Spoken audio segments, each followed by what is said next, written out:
Hello दोस्तों, फिर से स्वागत है आपका हमारे यूट्यूब चैनल में। जैसा कि हमने पहली वाली क्लास में हमने डिस्कस किया था क्लास 10th की मैथ के बारे में, जिनमें हमने पहले पढ़ा था चैप्टर नंबर 1 के बारे में, जिसमें हमने संख्याओं के बारे में डिस्कस किया था। तो उनमें हमने पहले पढ़ा था कि संख्याएँ कौन कौन सी होती है, कितने प्रकार की होती है। तो संख्याओं के बारे में हमने सबसे पहले लिया था ये प्राकृत संख्या, जो ऐसी संख्या जो गिनती से स्टार्ट होने वाली है, यानी कि 1 से स्टार्ट होकर अनंत तक जाने वाली सभी संख्याएं प्राकृत संख्या कहलाती है। यदि प्राकृत संख्याओं में 0 जोड़ दिया जाए तो वो पूर्ण संख्या कहलाती है। यदि पूर्ण संख्याओं में माइनस वाली संख्या भी जोड़ दी जाए तो वो पूर्णांक संख्या कहलाती है। उसके बाद में हमने पढ़ा था भिन्न, जैसे 2/3, 3/4। भिन्न सदैव पॉजिटिव या प्लस वाली रहती है, भिन्न कभी भी माइनस में नहीं आती। उसके बाद में हमने पढ़ा था परिमेय संख्या, यानी कि ऐसी संख्या जिनको हम p/q के रूप में लिख सकते हैं, जहाँ पर q का मान 0 नहीं हो सकता। उसके बाद में हमने अपरिमेय संख्या पढ़ी थी, यानी कि ऐसी संख्या जिनको हम p/q के रूप में नहीं लिख सकते, और ऐसी संख्या जिनका हम पूर्ण रूप से वर्ग नहीं निकाल सकते, उनको हम अपरिमेय संख्या कहते हैं। उसके बाद में हमने पढ़ा था दशमलव प्रसार, यानी कि परिमेय संख्याओं का दशमलव प्रसार शांत एवं अशांत आवर्ती का होता है, और अपरिमेय संख्याओं का दशमलव प्रसार अशांत अनावर्ती का होता है, यानी कि जिसकी पुनरावृत्ति नहीं होती। उसके बाद में हम सम संख्याएं पढ़ी थी, यानी कि 1, 2, 3, 2, 4, 6, 8, यानी कि जिन संख्याओं में 2 का पूर्ण रूप से भाग जाता हो या भाज्य हो, वह सम संख्या कहलाती है।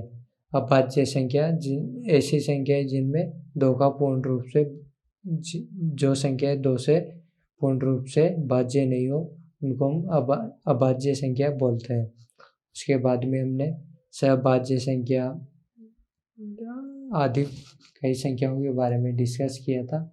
आज हम पढ़ेंगे अवास्तविक संख्याएं, यानी कि आज का टॉपिक है हमारा अवास्तविक संख्याएं, जिसको हम आयोटा से प्रदर्शित करते हैं, या अवास्तविक संख्या का सिंबल आयोटा होता है। तो अवास्तविक संख्या ऐसी संख्या है जिसका हम पूर्ण रूप से वर्ग नहीं निकाल सकते, यानी कि जैसे कि √5। अवास्तविक संख्याओं में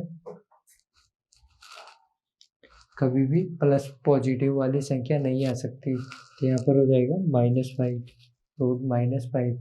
तो √-5 का पूर्ण रूप से वर्ग नहीं निकल सकता, तो ये अवास्तविक संख्या हो जाएगी। और √-6, √-29 आदि संख्या है। यहाँ तक सबको क्लियर है? तो अगला टॉपिक पढ़ते हैं। अगला टॉपिक है हमारा अंक गणित की आधारभूत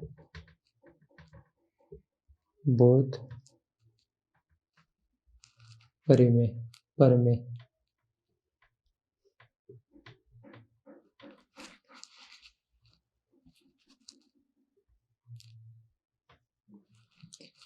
यानी कि ऐसी संख्याएं जिनका हम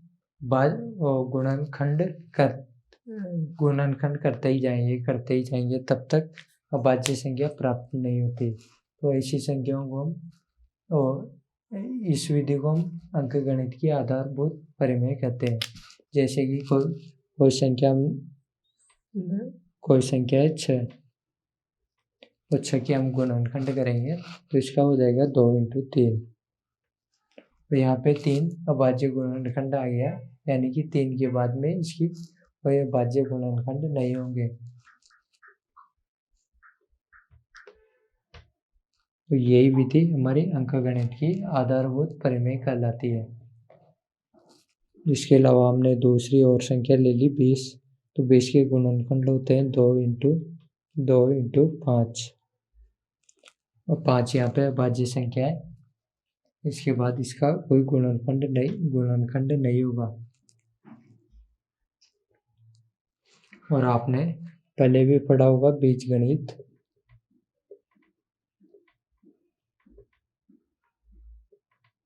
जो 8th क्लास में चैप्टर चलता है एक,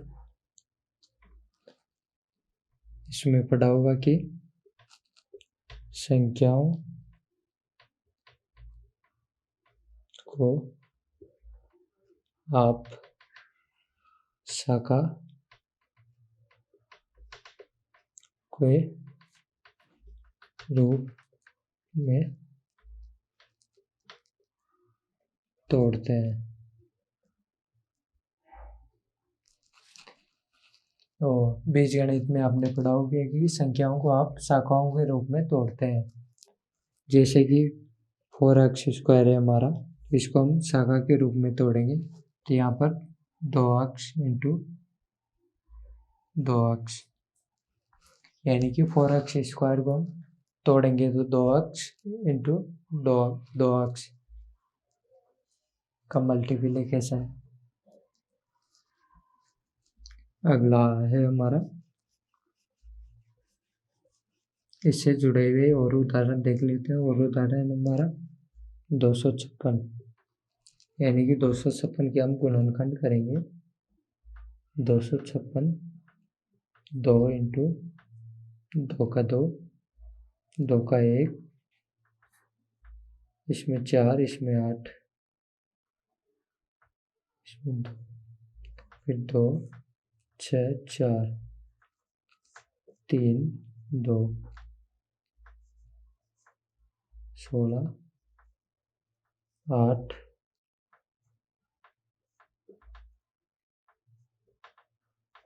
2। तो यहाँ पर 256 को हम लिख सकते हैं 2 की पावर 1 2 3 4 7 8, यानी कि 256 को हम लिख सकते हैं 2 की पावर 8, यानी कि 256 को हम शाखाओं के रूप में तोड़ेंगे तो 2 की पावर 8, यानी कि 2 × 2 × 2 × 2 × 2 ×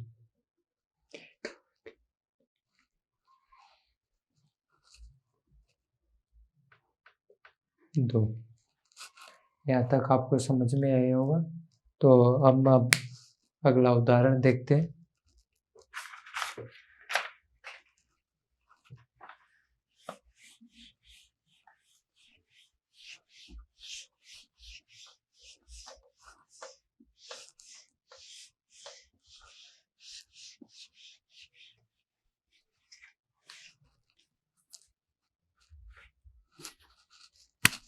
अगला उदाहरण है हमारा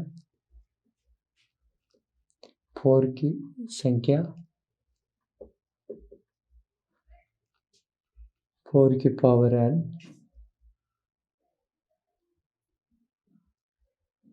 पर विचार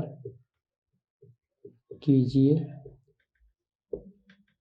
कि n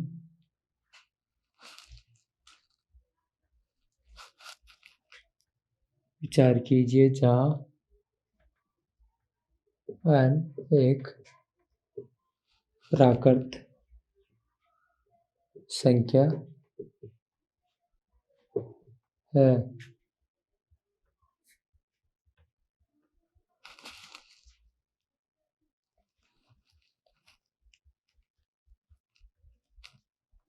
जांच कीजिए कि n का एक ऐसा मान जहाँ 4 की पावर n अंक 0 या 0 पर समाप्त हो।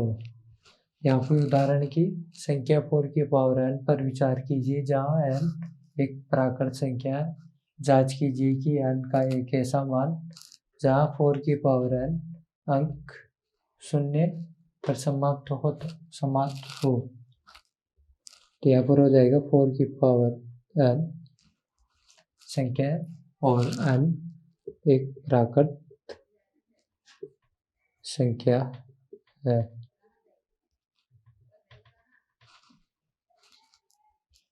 यानी कि 4 की पावर n एक संख्या है और n एक प्राकृत संख्या है।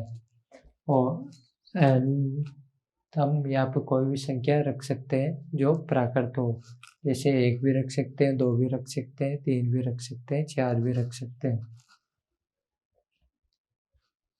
जैसे हमने यहाँ पर रख लिया 4 की पावर 6, तो हो जाएगा 4 इंटू 4 इंटू 4 इंटू 4, 16, 64, 64 चौक 256,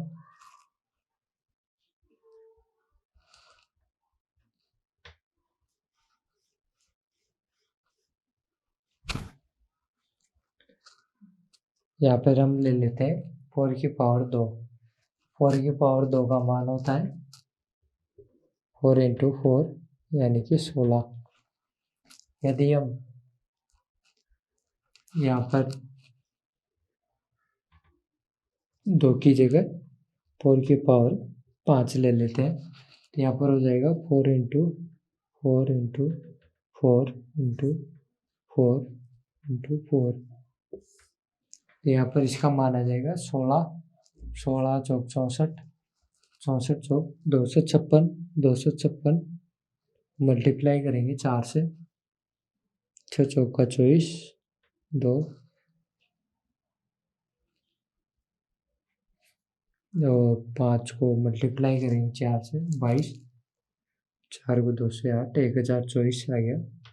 यानी कि 4 की पावर 5 का मान होता है 1024।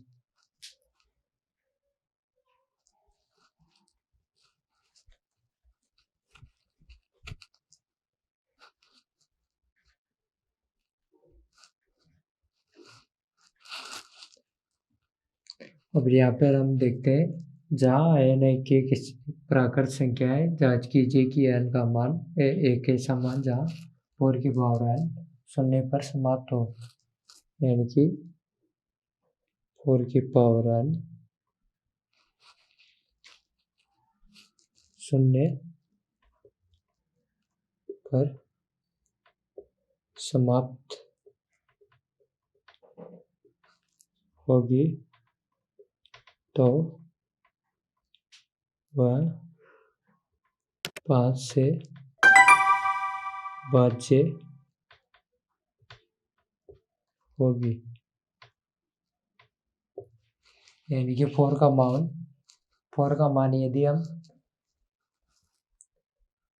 4 की पावर n अंक 0 पर समाप्त हो, यानी कि 4 का पावर n ऐसा अंक जो 0 पर समाप्त हो, वह संख्या 5 से विभाजित होगी।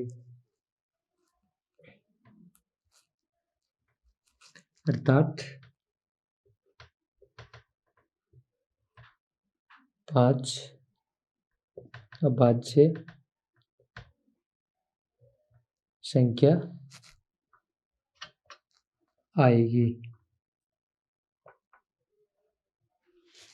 परंतु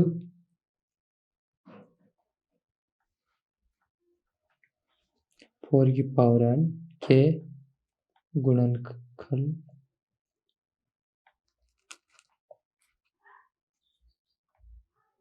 में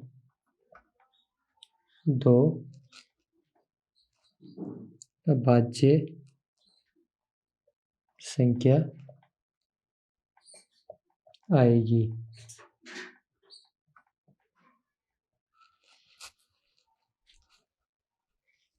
यदि हम 4 की पावर n ऐसी संख्या ले लेते हैं जिसका अंतिम मान 0 हो, तो वह संख्या 5 से विभाजित होगी या 5 से भाज्य होगी।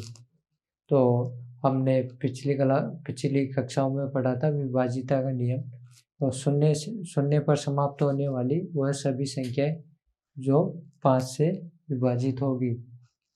यहाँ पर अगर 0 पर समाप्त होने वाली 5 से विभाजित होगी तो अभाज्य संख्या 5 आएगी।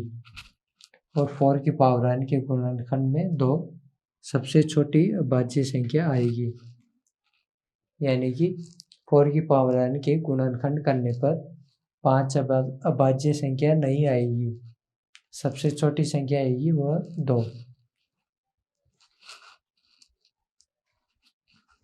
अर्थात 2 के अतिरिक्त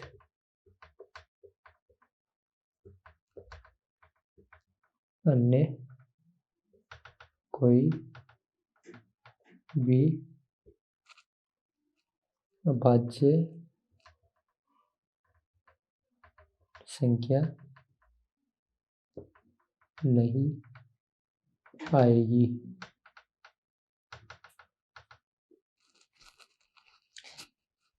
यानी कि 2 के अतिरिक्त अन्य कोई भी अभाज्य संख्या नहीं आएगी।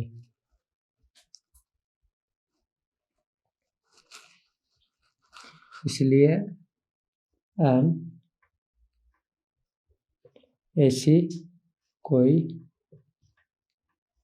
प्राकृत संख्या नहीं है जिसका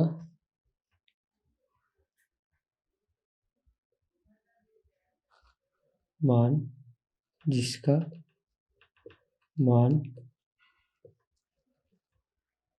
4 की पावर n में 4 की पावर n अंक 0 या 0 पर समाप्त हो। यानी कि n ऐसी कोई भी प्राकृत संख्या नहीं है जिसका मान 4 की पावर n अंक में 0 पर समाप्त हो। तो अब हम अगला टॉपिक पढ़ते हैं। अगला टॉपिक है हमारा एलसीएम और एचसीएफ, यानी कि एलसीएम ज्ञात करना और एचसीएफ ज्ञात करना सीखेंगे हम लोग।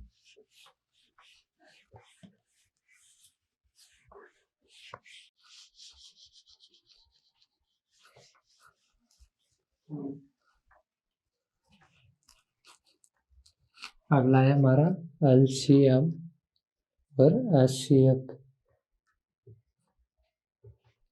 यानी कि लघुत्तम समापवर्तक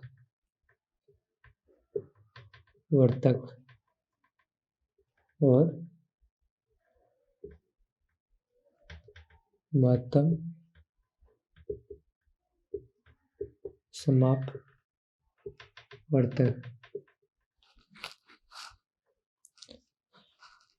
एलसीएम 2 या अधिक संख्याओं का लघुत्तम समापवर्तक वह छोटी से छोटी संख्या जो दोनों संख्याओं की गुणन है। यानी कि जैसे 2 संख्या ले ली हमने 6 और 20, और दोनों संख्याओं के हम गुणनखंड करेंगे तो 2 इंटू 3, और 20 के आ जाएंगे 2 इंटू 2 इंटू 3।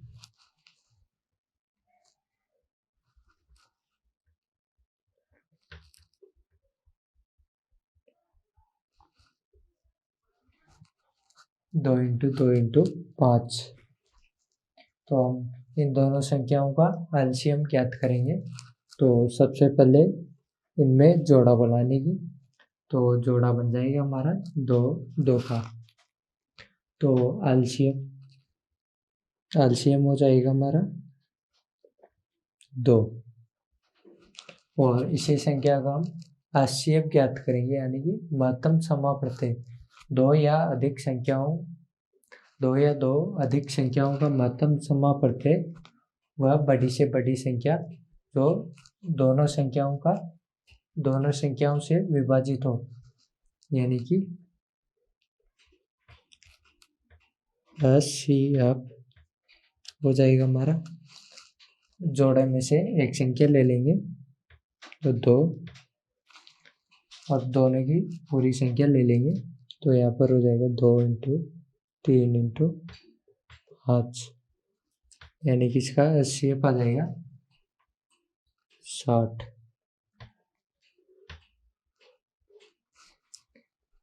यानी कि इसका HCF आ जाएगा 60। यहाँ पे एक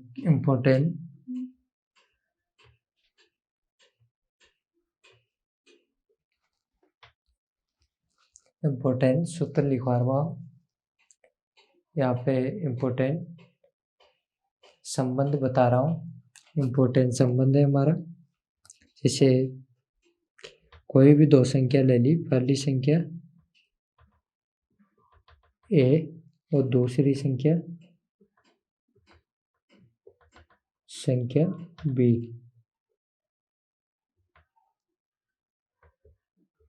A को हमने मान लिया 6 और B को मान लिया 20,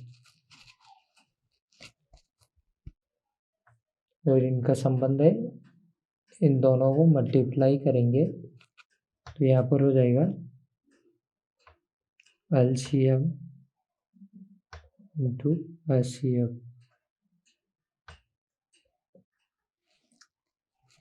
यानी कि दोनों संख्याओं का गुणनफल और LCM और HCF, इन दोनों का गुणनफल सदैव समान रहता है। और अब यहाँ पे सबसे पहले पहली संख्या का LCM ज्ञात करेंगे, तो पहली संख्या का LCM हो जाएगा हमारे पास 2 और इसका HCF ज्ञात करेंगे तो यहाँ पे मान रख देंगे, A का मान 6 और B का मान 20। LCM हमारे पास है 2, यहाँ पर 2 × HCF और HCF ज्ञात करेंगे तो 6 × 20/2 = HCF। तो HCF आ जाएगा हमारा, 2 से 6 को काटेंगे तो यहाँ पर हो जाएगा 3 और 3 को 20 से मल्टीप्लाई करेंगे तो 60। तो यहाँ पर HCF आ जाएगा हमारा 60। ये बहुत इम्पोर्टेंट है, जो हर परीक्षाओं में आता है, यानी बोर्ड की परीक्षाओं में कंपलसरी आएगा। तो आज के लिए इतना ही, मिलते हैं अगले नए वीडियो में। तब तक के लिए चैनल को सब्सक्राइब कर लें, लाइक करें, शेयर करें। धन्यवाद।